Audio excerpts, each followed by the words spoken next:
Hello बाबू। आज का class हम arithmetic progression top 10 most important questions का एक छोटा सा वीडियो लेक्चर लेकर के आए हैं। आज एक्चुअल में कॉन्फिडेंस और क्लैरिटी दोनों का मिक्सचर होने वाला है, क्योंकि ये एक ऐसा टॉपिक है जो बहुत ही कम पूछा जाता है, लेकिन 3 से 4 क्वेश्चन रख करके ये आपको आसानी से 12 से 15 नंबर दिलाते हैं। अब आप ही सोच करके देख लीजिए कि अगर शॉर्ट क्वेश्चन 50 नंबर का आता हो और कोई नंबर्स कोई ऐसे सेक्शन हो जो आपको अकेले 8 से लेकर के 12 नंबर तक अवेलेबल करवा सके, तो हमको लगता है कि उस पर ज़्यादा फोकस होने की ज़रूरत होगी। और उतना भी ज़्यादा टेंशन वाली बात है नहीं, टॉपिक बहुत ही आसान होता है। और हम कुछ ऐसे क्वेश्चंस के सीरीज लेकर के आए हैं, ऐसे क्वेश्चंस के एक समूह को लेकर के आए हैं जिसको आसानी से अगर आप अभी रिवीजन कर लीजिएगा तो अभी के अभी ये कॉन्सेप्ट हम आपका क्लियर कर सकते हैं। तो चलिए वो 10 क्वेश्चन को देखते हैं जो 2026 के एग्जाम में मोस्ट प्रोबेबली ज्यादा चांसेस हैं कि ऐसे क्वेश्चंस आपसे पूछे जाएं। तो चलिए शुरू करते हैं। पहले क्वेश्चन से हम आएंगे बाबू, और हम अपना अगर पहला क्वेश्चन को देखते हैं, ये कह रहा है कि किसी एपी में a बराबर 5 है, यानी a जो होता है वो प्रथम पद होता है, वो दिया हुआ है। d का मान 3 है, an बराबर 50, n और sn का मान क्या होगा। तो क्योंकि हमको an दिया हुआ है और ये एक बहुत पुराना मेथड है सॉल्यूशन में कि जब कोई फॉर्मुलेटेड कंटेंट दिया रहे तो हमेशा उस फॉर्मूला को ब्रेक डाउन कर लेना चाहिए। क्या आपने ये सूत्र ध्यान है? क्या आप ये सूत्र ध्यान में रखे हुए हैं? तो an के जगह पर आप रखोगे 50, a के जगह पर आ जाएगा 5 प्लस n-1 इंटू डी, है ना। अब अगर फॉर्मूला ही आपको याद नहीं होगा तो फिर हम टॉप 10 बताते रहें या टॉप 20, इससे कोई फर्क नहीं पड़ेगा। इसलिए हम कह रहे हैं कि वीडियो को पूरा देखिए, ज्यादा बड़ा वीडियो है नहीं बाबू, 10 क्वेश्चन समझने हैं और ये 10 क्वेश्चन प्रीवियस ईयर में कई बार आ चुके हैं। सही बात है ना। तो इसलिए आपको लेक्चर को पूरा देखना चाहिए। चैनल को सब्सक्राइब नहीं किया तो कर लो, क्योंकि इस तरह के सीरीज हम लाते रहेंगे। और बार बार हम कैसे आपको आकर बोलेंगे कि आपको ये लेक्चर देखना है, ये समझना है, वो समझना है, नहीं। आप सब्सक्राइब करो, नोटिफिकेशन आपको मिल जाएगा और एग्जाम तक हम लोग साथ चलने वाले हैं। सुन रहे हैं ना। इसलिए हम लोगों को हर एक क्वेश्चन को देखना है। और ये जो सवाल है ये 2016 में पूछा हुआ सवाल है, 16 के बाद भी पूछा गया है, लेकिन हमको 16 का ध्यान है कि 2016 का ये प्रश्न है। अब बोलोगे सर 9 साल 10 साल पुराना प्रश्न है। बाबू 10-12 साल के प्रश्न तो आपको वैसे भी हल करने चाहिए, वैसे भी प्रैक्टिस करनी चाहिए। तो इसको हम अगर हम सॉल्व करें तो क्या हम इसको 50 और ये 5 को इधर ले आए तो 50-5 नहीं हो जाएगा, n-1। और d के बिहाफ में जो d का वैल्यू दिया गया है 3, अगर हम देखें तो ये हो जाएगा 45। और ये 3 जो डिवाइड में लगा है ये इस तरफ आ जाए, गुना में लगा हुआ है, ये इधर आएगा तो डिवाइड में लग जाएगा n-1। ये कितनी बार में? 15 बार में। और यहां से हमको मिलेगा 15 प्लस 1 इज इक्वल n, और n का वैल्यू हो जाएगा 16। ये मेरा पहला रिक्वायरमेंट होगा जो हमने अभी निकाला। अब हमको यहां पर वैल्यू निकालना है किसका बाबू? Sn का। Sn बराबर होता है n/2 into 2a plus n-1 into D. अब क्योंकि Sn होता है सम ऑफ nth टर्म, n पदों का कुल योगफल, यही फॉर्मूला होता है, n पदों का कुल योगफल। तो यहां पर पद की संख्या टोटल कितनी निकल कर आई बाबू? 16। देखो आप, तो इसको आप लिखोगे 16/2 इंटू 2 इंटू ए के बिहाफ में 5 लगा हुआ है, प्लस n अभी अभी आया है 16, -1 इंटू डी का वैल्यू 3। ये भी गिवन है बाबू, तो उसे ब्रेक लगा दें 8 बार में। तो Sn इज इक्वल 8 इंटू 2 5 10 हो गया, प्लस 15 और 3 45 हो गया। अब जो रिजल्ट है मेरे पास Sn बराबर वो है 8 into 55 and Sn is equal to 40 4 44 440। तो हमको दो वैल्यू मांगा था, हमसे n मांगा और Sn, तो लास्ट में हमको लिख देंगे ना कि n आपने मांगा 16 और Sn यानी सम ऑफ nth टर्म, 16 पदों का योगफल कितना आ गया? वो 440। ये इसका हो गया आंसर, ये यहां पर हो गया रिजल्ट। चलिए नेक्स्ट क्वेश्चन देख। अब अगला सवाल है 8 के प्रथम 15 गुणज का योग क्या होगा? 8 के 15 गुणज, अगर आपको टेबल याद हो, पहाड़ा अगर आपने याद कर रखा है, तो 8 का पहला गुणज होगा 8, दूसरा होगा 8 गुने 2 यानी 16, तीसरा होगा 8 गुने 3 यानी कि 24, और इसी तरीके से बाबू अगर 15वें पद से गुना कर दो, पहला पद को 1 से, दूसरा पद को 2 से, तीसरे पद को 3 से, तो 15वें पद को आप कितने से गुना कीजिएगा? ऑब्वियसली 15 से। तो ये हो गया बाबू 120। देखो ये डिफिकल्ट कब बनेगा हम बता देते हैं ना, डिफिकल्ट हमको कोई भी टॉपिक होता है बाबू, जब हम टॉपिक के कॉन्सेप्ट को नहीं समझ रहे होते हैं। अगर हम टॉपिक के कॉन्सेप्ट को समझेंगे, उसके ओरिजिन को जानेंगे, तो प्रॉब्लम क्यों होगा? ये जो रिथमेटिक प्रोग्रेशन है ये तो लॉजिक बेस्ड है, मतलब इसमें आपको एक पैटर्न को पकड़ना होता है।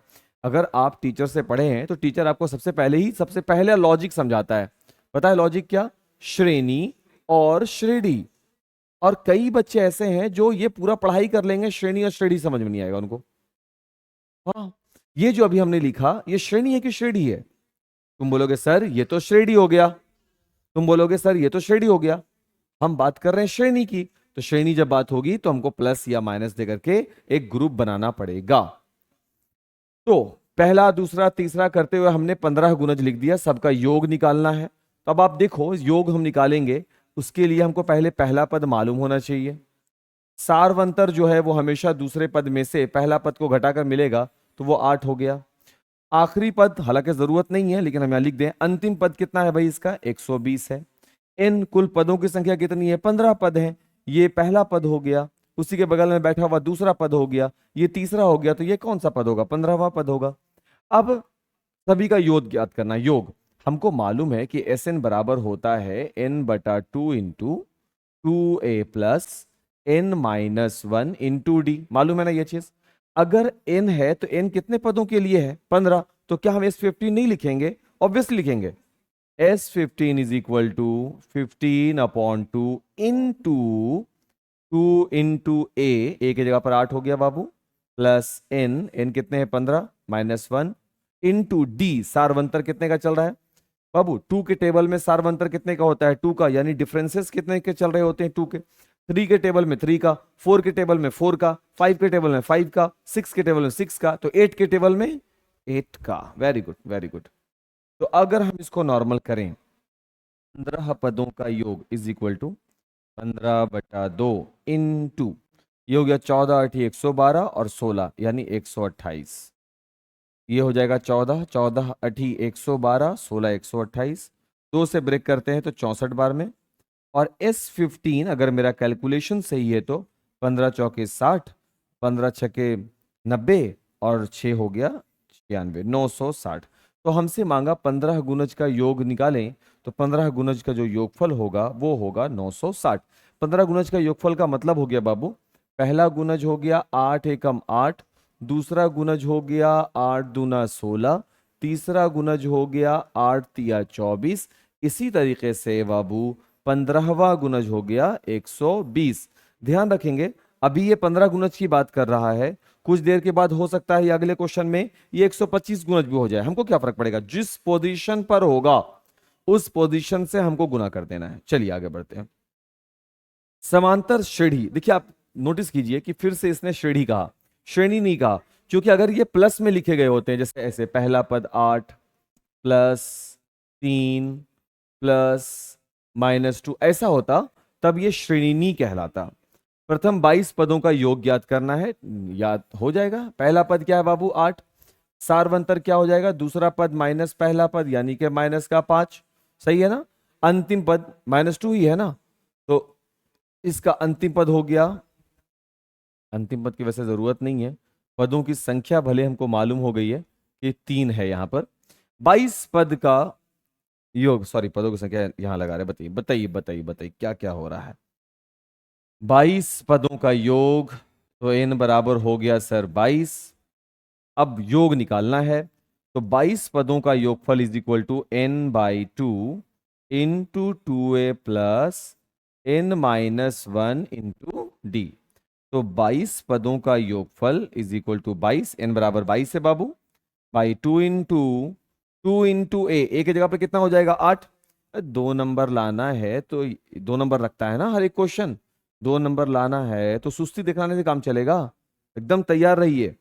प्लस, अच्छा एकदम टुकड़ों में 2 मिनट हम इसको होल्ड कर सकते हैं, एकदम टुकड़ों में देखते हैं ना तो हम कितना तैयारी कर लेते हैं। अगर हम एपी का 10 से 15 क्वेश्चन का प्रैक्टिस बार बार करते रहेंगे तो 12 नंबर, 8 से 12 नंबर कोई नहीं लेकर जाएगा आपके हाथ से। अगर तुम कोऑर्डिनेट ज्योमेट्री यानी कि आपका चैप्टर नंबर 7 का अगर तुम तैयारी रखोगे तो तुम्हारा 6 से 9 या 10 नंबर कोई नहीं लेके जा रहा। सब्जेक्टिव की बात कर रहे हैं बाबू, सब्जेक्टिव की बात कर रहे हैं। Polynomials linear equation, two variables और क्वाड्रेटिक इक्वेशन, इन सब का अगर पार्टिकुलर तैयारी रखें तो 45 से 55 नंबर आपका सेफ हो जाता है। यानी कि चैप्टर नंबर 2, 3, 4 और 5 प्लस प्लस प्लस 7, इतना तैयारी रखोगे अगर, तो तुम 55 प्लस नंबर ला सकते हो। इसीलिए हम इसकी प्रैक्टिस करवाते रहेंगे जैसे जैसे हम आगे पढ़ाएंगे, बट उससे पहले रिवीजन भी चलता रहेगा। कभी 10 क्वेश्चन का, कभी 12 क्वेश्चन का सीरीज हम लाते रहेंगे। सब्जेक्टिव के लिए साइंस वगैरह तो है ही, एसएसटी वगैरह का, लेकिन इसका मैथ का भी सब्जेक्टिव का हम प्रैक्टिस करवा दिया करेंगे। इसलिए बोल रहे हैं कि सब्सक्राइब कर लीजिए बाबू, ताकि आपको इंफॉर्मेशन मिल जाए। कभी कभी ऐसा होगा कि हम ही नहीं कहेंगे आपको कि आज हम वीडियो अपलोड कर रहे हैं, तो फिर तुमको कैसे पता चलेगा? नोटिफिकेशन तुम्हारा एक्टिव रहेगा तभी ना पता चलेगा। ठीक है, तो इसलिए नोटिफिकेशन को एकदम एक्टिव किए रहिए। एटलीस्ट एग्जाम तक तो कर ही सकते हैं बाबू, फायदे का रहेगा। n-1, n हो गया 22, n-1 इंटू डी, 3 में से 8 घटा दीजिए बाबू, माइनस का 5। यहां से हो गया 11, 8 दूना 16 प्लस 11 पचे 55, माइनस का 55 ना। अब ये रिजल्ट बनाएगा 11 गुने 16 में से 55 जाएगा बाबू, ये हो गया 11 गुने 16, 9 25 और 30, माइनस का 39, और ये हो जाएगा बाबू 11 नंबर 99, 9 आ गया, 33 और 9 42, माइनस का 429। देखिए हम फिर से कह देंगे, हम जल्दी में कैलकुलेशन कर रहे हैं। अगर आप अपने से कैलकुलेशन को एक बार रीचेक कर लीजिए, हो सकता है कि कैलकुलेशन में कुछ ना कुछ एरर, कुछ ना कुछ कमियां, कुछ ना कुछ प्रॉब्लम हो। चलिए सर, क्वेश्चन नंबर 4। 6 के प्रथम 40 धन पूर्णांक का योगफल। 6 के 40 धन पूर्णांक, 6 के 40 धन पूर्णांक या गुणज? गुणज। पहला गुणज 6 होगा, दूसरा गुणज 12 होगा, तीसरा वाला 18 होगा, चौथा वाला 24 होगा, पांचवा वाला 30 होगा। इसी तरीके से चलोगे तो 40वां जो होगा 240 होगा। सभी का योगफल ज्ञात करना है, तो इसमें पहला पद कौन हो जाएगा? 6। सार्वंतर कितना हो जाएगा? 6। किसी भी पहाड़ा में सार्वंतर वही होता है। फिर भी अगर आपको ना समझ में आए तो आप दूसरे पद में से पहला पद घटा दीजिए। इसके बाद n, n बराबर कितना हो गया? कुल कितने पद हैं सर? यहाँ पे 40 है। सर आपको कैसे मालूम? यहां लिखा हुआ है।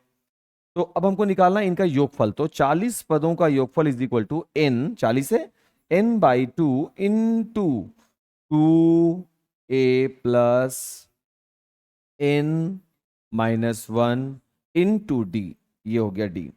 2 से लगा दें इसको 20 बार में, तो ये हो जाएगा 20 इंटू 6 दूना 12 प्लस ये हो जाएगा 39, 40 में से 1 चला गया, इंटू 6 होगा ना। अगर हम आगे बढ़ें तो ये हो जाएगा 20 इंटू 12 प्लस 6 नमा 54, 5, 18 5 23, 234। अब ये हो गया 20 गुने 4 और 2 6, 3 और 1 4 और 2 246। ये हो जाएगा 2 छके 12, 9 2 दूना 4, 4920। सर इसका मतलब क्या हुआ बाबू? इसका मतलब ये हुआ 6 का पहला गुणज कौन होगा? 6 एकम 6। 6 का दूसरा गुणज का मतलब था 6 दूना 12। 6 का तीसरा गुणज था 6 तिया 18। और अगर गुणज की संख्या ऐसी बढ़ती रही तो 6 का 40वां गुणज कौन हो जाएगा? 240। वो कह रहा है इन सबको क्या कर दो? जोड़ दो। आज बताओ जोड़कर कितना होगा? इसीलिए तो हम कहा कि ये लॉजिक है। रिथमेटिक प्रोग्रेशन आपको लॉजिक देता है। जैसे ही लॉजिक बिल्टअप हुआ, जैसे ही लॉजिक डेवलप हुआ, रिथमेटिक प्रोग्रेशन आपका होगा। बाबू कॉम्पिटिटिव एग्जाम में बहुत पूछा जाता है इससे प्रश्न, बहुत ज्यादा रिथमेटिक प्रोग्रेशन से सवाल आते हैं। चलिए सर अगला क्वेश्चन। समांतर श्रेणी का 10वां पद क्या होगा? किसी भी समांतर श्रेणी का अगर कोई पद निकालना हो तो आप हमेशा उसमें से एक कम पद का कैलकुलेशन करें। जैसे अगर आपको 10वां पद निकालना है तो फॉर्मूला बनेगा a plus n-1 into D, तो ये हो जाएगा a प्लस 9d। आपको 20वां पद निकालना है तो आप लिखोगे a20 is equal to a plus 90d। आपको 11वां पद निकालना है, आप लिखोगे a प्लस 10d। यही काम करोगे। तो इस तरीके से अगर हम इसको सॉल्व करें कि 10वां पद निकालना हो तो हम लिखेंगे a, ये जो पहला पद है, -40 प्लस 9, और डी के जगह पे बाबू दूसरे पद में से, ये दूसरा पद हुआ, घटा देंगे पहला पद, तो -15 और माइनस माइनस प्लस 40, तो ये कितना हो जाएगा बाबू? 25। प्लस में आएगा 25 ना, तो ये हो गया 25। सॉल्व कर दिया जाए इसको।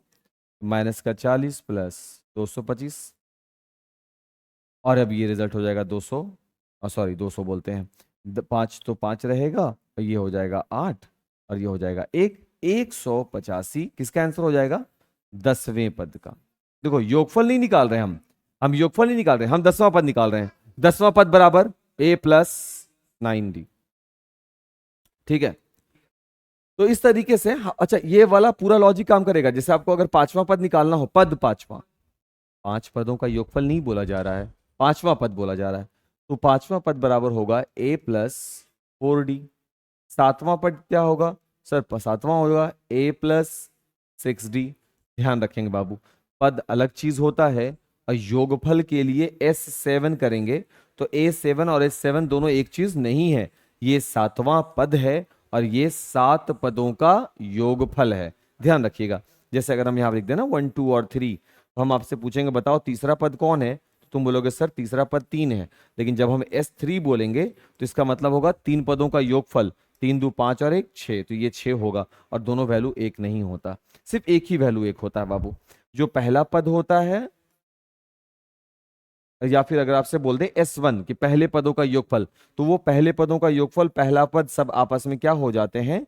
बराबर होते हैं। अगर आपको सिर्फ एक लिख के बोले कि इसका S वैल्यू बताओ, तो S वैल्यू भी तो इसका एक ही ना होगा बाबू, क्योंकि इसके बाद कोई पद है ही नहीं। पहले ही पद के बारे में पूछा कि पहले पद का योगफल बताओ, तो पहला पद तो पहला ही हुआ ना, इकलौता होता है। इसीलिए वो S1 का वैल्यू A1 के वैल्यू से बराबर होता है, केवल एक कंडीशन पर, केवल एक सिचुएशन पर। ठीक है, नेक्स्ट क्वेश्चन। बस बाबू 4 क्वेश्चन और है, एकदम इत्मीनान से देखिए। 3 अंकों वाली कितनी संख्या 7 से कटेंगी? बाबू 3 अंकों की सबसे पहली संख्या 100 होती है। क्या 100 7 से कटती है? चेक करते हैं। मालूम है आपको कि 3 अंकों की ये पहली संख्या है? ठीक, 7 से ब्रेक करते हैं। 7 एकम 7, 3 0, 7 चौके 28, 2 0, 2 आया, शेषफल 2 रहा। अगर इसके पास, देखो बात समझो बाबू, अगर इसके पास 2 होता, मत करो बाबू ऐसे, अगर इसके पास ये जो 7 चौके 28, तो इसको 1 पॉइंट, ये 2 आया है। ध्यान रखिएगा बाबू, कैसे इसको बनाते हैं हम आपको तरीका बताते हैं। क्लास 8 में पढ़ने का था ये क्वेश्चन, कि 100 नहीं कट रहे, 100 नहीं कट रहे। 7 एकम 7, 3 0, 7 चौके 28, 2, ये शेष आ गया ना, ये शेष आ गया। अब ये ना मन में विचार आए कि घटा देना जाकर, फिर ये 98 हो जाएगा, 2 अंकों की बन जाएगी। और 2 को जोड़ दें अगर, तो ये भी 7 से नहीं कटने वाला, नहीं कटा। तो 4 से कट रहे हैं तो शेष बच रहा है, तो आपको एक बढ़ा करके लिखना होता है। क्या करना होता है बाबू? एक बढ़ा कर लिखना होता है। तो हम क्या करेंगे यहां पर, बस एक बढ़ाकर चेक कर लेंगे। फॉर एग्जाम्पल 4 के बदले 5 कर देंगे, तो 7 बचे कितना हो जाएगा? 35। अब शेष क्या बचेगा? 5। यानी इसके पास कितनी कमी हो गई है? 5 की। शेष क्या आया? 5। इसके पास कितनी कमी हो गई? 5 की। तो जो पहली संख्या होगी ना जो कटेगी 7 से, वो 105 है, 3 अंकों की। 3 अंकों की वह संख्या जो 7 से कटेगी, पहली संख्या, वो है 105। ठीक, तो अब हम लिखेंगे 3 अंकों की वो पहली संख्या कौन होगी? 105। तो दूसरी संख्या कौन होगी बाबू? 7 के पहाड़ा में 7 का इंटरवल चलेगा, तो वो हो जाएगा 112। फिर 7 जोड़ देंगे तो 119, और इसी तरीके से आगे जाती जाएगी। अब सवाल है ऐसी कितनी संख्याएं होंगी जो 7 से कटेंगी? 3 अंकों की जो सबसे आखिरी वाली संख्या मिलेगी वो है 999। देखते हैं क्या ये 7 से कटता है? 7 एकम 7, 2 9, 7 चौके 28, 1 9, 7 दूना 14, 5। ये शेष कितना आ गया? 5। यानी इसके पास 5 एक्स्ट्रा है, वो 5 को क्या कर देंगे? लेस। तो 5 को जब लेस कर देंगे तो कितना मिलेगा? 9 9 और 4। और 9 9 4 जो है वो 7 से कट जाएगा। देखिए आप ध्यान से, 7 एकम 7, 2 9, 7 चौके 28, 1 4, 7 दूना 14, कट जाएगा, 9 9 4 हो गया।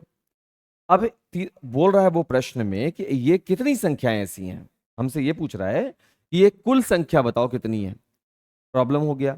उसके लिए हमको कुछ नहीं करना है, बस पहला पद को देख लेना है कि 105 है। सारवंतर बाबू 7 का चलेगा, क्योंकि हमने 7 के डिफरेंस पे मैथ बनाया। अंतिम पद जो है बाबू वो है 994 का। एन हमको निकालना है, क्योंकि एन है पदों की संख्या। तो ए एन बराबर हमको मालूम है फॉर्मूला से कि वो होता है a plus n minus one into D. तो ए एन हो गया 994, ए हो गया 105 plus n minus one into D के जगह पे 7। 994 में से 105 चला जाएगा, यहां बचेगा बाबू n minus one into seven. हम कहे ना, इस लेक्चर को अगर तुम सही तरीके से देख लिया ना बाबू, तुमको अगर बेनिफिट नहीं दिया ना तो ताज असलम इंशाल्लाह यहीं पे मिलेगा। अगर तुमको ये बेनिफिट नहीं दिया, अगर ये 10 क्वेश्चन को तुम सही से देख लो और अगर तुमको बेनिफिट ना लगे तो फिर कहना। ये क्वेश्चंस रिपीट हुए हुए सवाल हैं। 14 में से 5 गया तो 9, और 8 में से 0 गया तो 8, और ये रहा आपका 9, 9 में से 1 गया तो 8, 889। डिवाइड लगेगा 7 से बाबू, ये 7 जो गुना में इधर आएगा तो भाग में, और यहां बचेगा n माइनस 7 से। 7 एकम 7, 7 दूना 14 और 7 सत्ते 49, 127। और ये माइनस वन इधर आ जाएगा तो प्लस का 1 इज इक्वल टू n। तो n का वैल्यू कितना हो गया? 128। तो कुल कितने पद होंगे? 3 अंकों की कुल 128 ऐसी संख्याएं हैं जो 7 से कट जाएंगी। मतलब अगर 3 अंकों की कोई संख्या कुछ इस प्रकार से चले कि पहली संख्या 105, दूसरी संख्या 112, सॉरी कॉमा दे करके, प्लस नहीं है कॉमा है, अगली वाली 119, अगली वाली 9716, 126, ऐसे चल रही हो तो लास्ट वाली 994 आई। इन सब संख्याओं को काउंट करें 1 2 3 4 5, तो ऐसी टोटल 128 संख्याएं आपको मिलेंगी। 7वां नंबर क्वेश्चन देख रहे हैं बाबू। एपी का कौन सा पद -81 होगा? कौन सा पद -81 होगा हमको नहीं मालूम, तो वो पद हो गया ए एन। कितना है वो? -81। पहला पद इसका कितना दिया हुआ है बाबू? 21। एकदम बिना इसके इतना सा बात तो आप खुद देख रहे होगे कि 18 में से 21 जाएगा तो -3 होगा सर, वो एन हो जाएगा, डी होगा सर घटा के, ये पहला पद हो जाएगा। कौन सा पद, यानी आपको ए एन निकाल लो ताकि आपको एन का वैल्यू मिल सके। A plus N minus one into D. A N का वैल्यू है -81, ए का वैल्यू 21 प्लस ये हो गया N minus one into D का वैल्यू -3। -81 -21, अब बटे में बाबू ये वाला माइनस का 3, और यहां बचेगा केवल n माइनस वन। 2 8 2 10, माइनस का 102 माइनस का 3, 3 तिया 9, 3 चौके 12, n माइनस वन। n बराबर कितना हो जाएगा? 35। यानी कि अगर इसी तरीके से बैठा जाए 21 18 15 डॉट डॉट डॉट, आखिरी में बैठा रहे माइनस का 81, तो वो जो माइनस का 81 बैठा हुआ मिलेगा, जरा सोच के देखो वो कहां पर होगा। तो जवाब आएगा सर उसका पोजीशन होगा 35, वो 35वें नंबर पर बैठा हुआ मिलेगा। ठीक, चलिए बाबू अगला क्वेश्चन पे चलते हैं और 8वें नंबर क्वेश्चन को डिस्कस करते हैं। मेरे भगना जी सामने बैठे हुए हैं, वो हमको ऑब्जर्व कर रहे हैं बहुत ही देर से, है ना? हम्म। हेलो बोलना है, इधर आओ। हेलो बोलना है इधर कैमरा की तरफ देखकर। लेकिन ये देखो कितने लंबे हैं, दिखाई दे रहे हैं ना? जैसा टी शर्ट हम पहनेंगे, या देखिए, हेलो बोलो वहां सामने कैमरा, वहां वहां वहां वहां वहां सामने, हेलो बोलो। हाँ हेलो। हेलो। चलिए सर शुरू करते हैं, आगे बढ़ते हैं भाई। तो शुरू नहीं बल्कि अंत करते हैं अच्छे से, है ना? बैठ जाओ, बैठो अभी हम थोड़ी देर में चलते हैं। तो अगला क्वेश्चन है 3 10 इतना का कौन सा पद 13वें पद से 84 अधिक होगा? ये सवाल हमको बहुत पसंद है क्योंकि थोड़ा सा तो दिमाग लगाने के लिए बोलता है, बट सवाल अभी वही है, कौन सा पद, यानी n बराबर व्हाट, कौन सा पद हमको नहीं मालूम। 13वें पद से 84 अधिक है। 13वें पद से 84 अधिक है, कौन? कोई तो पद है। n जो है पता नहीं कौन सा n पर, उस nवें नंबर पर कौन बैठा है, कोई तो है जो 13वें पद से 84 ज्यादा है। इसका मतलब थोड़ा लॉजिकल समझते हैं ना, है ना? कोई तो पद है जो ज्यादा है 13वें पद से। कितना ज्यादा है? ये कितना ज्यादा है? 84 ज्यादा है। तो या तो इसमें 84 घटाओ या इसमें 84 को जोड़ो, ताकि मैथ में ये जो निशान है ना इक्वल लग सके। अब तो दोनों बराबर हो जाएंगे क्योंकि ये 84 भी ज्यादा था। अब अगर मैथ में मेरा कंटेंट यही है तो a का मान तो 3 है, डी का मान तो 10 में से 3 घटाएंगे तो 7 है, मिल गया ना। तो A13 का मतलब हो जाएगा A प्लस 12D, थोड़ा देर पहले क्वेश्चन हम लोग डिस्कस कर चुके हैं, plus 84 is equal to AN का मतलब हो जाएगा A plus N minus 1 into D. अगर हम A को देखें तो A का वैल्यू हो गया 3 प्लस 12 इंटू, और D का वैल्यू है 7 प्लस का 84 इज इक्वल टू A का वैल्यू 3, N हमको इल्म नहीं है, जानकारी नहीं है, बट D का वैल्यू तो 7 है। अगर हम इसको सॉल्व करें तो यह है 3 प्लस 84 प्लस 84, बाबू 12 सत्ते 84 एंड 84, ये वाला 3 इधर आएगा बाबू, ये वाला 3 इधर आएगा, तो ये हो गया माइनस का 3 और डिवाइडेड बाई ये जो इनके साथ गुना में है इधर आएगा तो डिवाइड में, और ये रहा अपना n-1। अगर हम देख रहे हैं तो 4 और 4 होते हैं, 4 और 4 होते हैं 8, और 8 और 8 होते हैं 16 डिवाइडेड बाई 7, ये हो गया n-1। 7 दूना 14, 7 चौके 28, -1 इधर आके लग जाएगा, n बराबर हो जाएगा 25। ये देखिए, तो कौन सा पद हम बोलेंगे कि वो 25वां पद होगा। n बराबर 25 आया ना बाबू, तो वो 25वां पद है। 25वां पद का कौन सा पद, 13वें पद से 84, देखो वो 25वां पद है जो इस एपी के 13वें पद से 84 अधिक है, अधिक है। सही बात। हाँ, थोड़ा सा और क्लियर करना है तो हम यहां पे जांच भी करके दे देते हैं भाई, अगर मन में हो रहा हो ऐसा। इस एपी का 13वां पद बताइए क्या होगा, तुम बोलोगे सर 13वां पद बराबर A प्लस 12D, और A के जगह पे 3 12 और D के जगह पर हो गया 7, ये हो गया 3 प्लस 12 सत्ते 84, 84 और 3 87, और इस 13वें पद से 84 अधिक है, तो क्यों ना हम इसमें 84 जोड़ भी दें। तो अब रिजल्ट कितना बनेगा, 7 4 11, 9 8 17, 171। अब जरा देखा जाए कि इसका जो 25वां पद है वो क्या आता है, क्योंकि 25वां पद के बारे में बोला गया कि जो 25वां पद है वही इस एपी के 13वें पद से 84 ज्यादा है। तो 13वें पद में 84 जोड़ दिया, 171 आ गया। अब यही वैल्यू आना चाहिए किसका, 25वां पद का। तो 25वां पद बराबर होगा A प्लस 24D, और A के जगह पर 3, 24, D के जगह पर 7, ये हो गया 3 प्लस 7 चौके 28, 7 दूना 14 दू 16, और ये सबको जोड़ दें तो 171।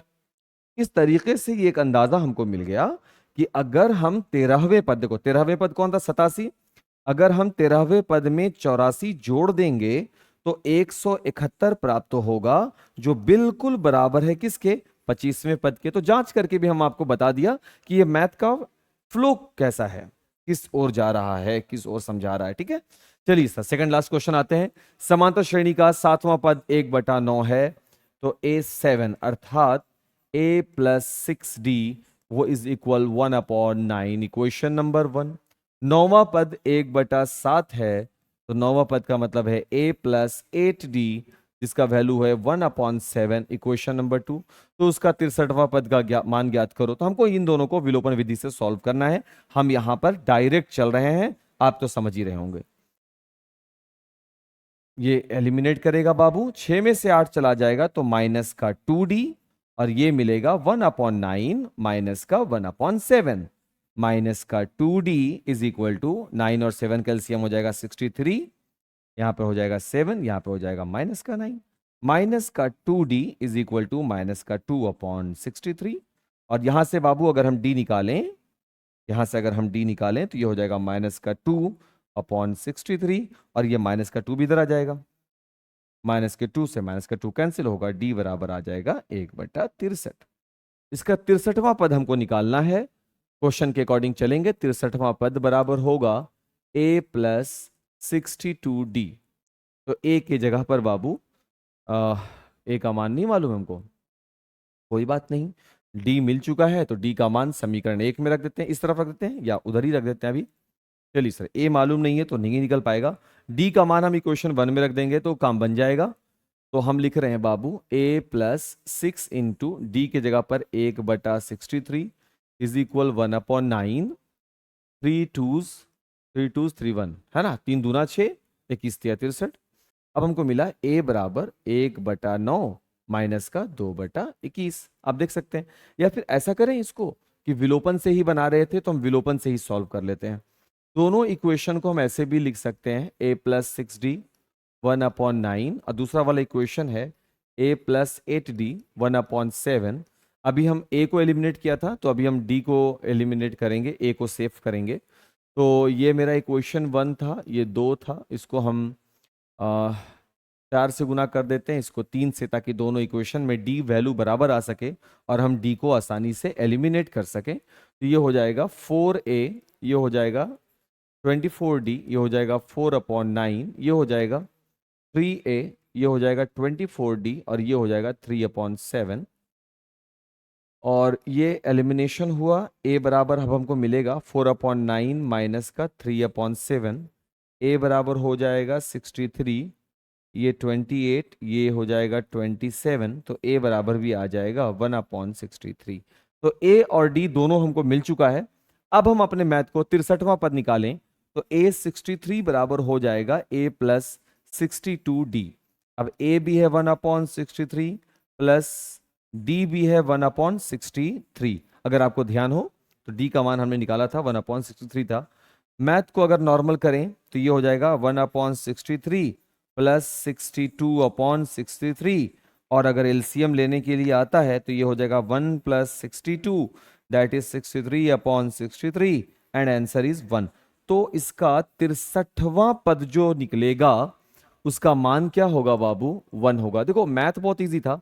आपने कहा 7वां पद, हमने कहा 7वां पद a प्लस 6d होता है, उसका वैल्यू 1/9 था। आपने कहा 9वां पद, हमने कहा 9वां पद a प्लस 8d होगा, वो होगा 1/7। दोनों को नॉर्मल करेंगे विलोपन विधि से, तो एक बार हम d का मान निकालेंगे, एक बार हम a का मान निकालेंगे, फिर दोनों मान को हम अपने 63वें पद के सूत्र पर, थोड़ा देर पहले अगर आप 1 से लेकर 10 तक का लेक्चर पूरा देख रहे हैं तो आप देखे होंगे कि वहां पर हम फॉर्म लेकर के आए हैं 10वां पद वगैरह का, कि कैसे बनाते हैं। 10वां पद बोलेगा तो a प्लस 9d कर देते हैं।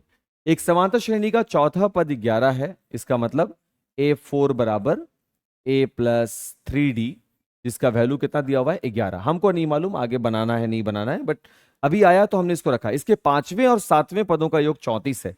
इसके 5वें और 7वें पदों का योग 34 है। 5वें पद का फॉर्मूला होता है a प्लस 4d और 7वें पद का फॉर्मूला होता है a प्लस 6d। इसका वैल्यू कितना? 34। ये हो गया बाबू 2a plus 10d, 6 4 10 is equal 34। सब में 2 से डिवाइड लगा दो, भाग लगा दो, तो a प्लस 5d बराबर मिलेगा 17। Equation number 2। अब हमको इन दोनों इक्वेशन को सॉल्व करना है। पहला इक्वेशन है a प्लस 3d बराबर 11 और दूसरा है बाबू a plus 5d is equal 17। देखो मैथ में क्या आप विलोपन विधि नहीं सीखे? बिल्कुल सीखे होगे। माइनस कैंसिल हो गया, माइनस का 2d is equal to minus का 6, तो d बराबर कितना आ जाएगा बाबू? 3। एक काम खत्म हो गया। अब d का मान मिल गया और बस उतना ही बनाना था, a निकालना ही नहीं था यार हमको, है ना। अब बताओ कमेंट करके, थैंक्स सर सिर्फ हमको नहीं चाहिए, कमेंट करके बताओ कि क्या सच में ये 10 क्वेश्चन आपके लिए हेल्पफुल था या नहीं था। क्यों नहीं होगा 10 क्वेश्चन हेल्पफुल? क्यों नहीं होगा?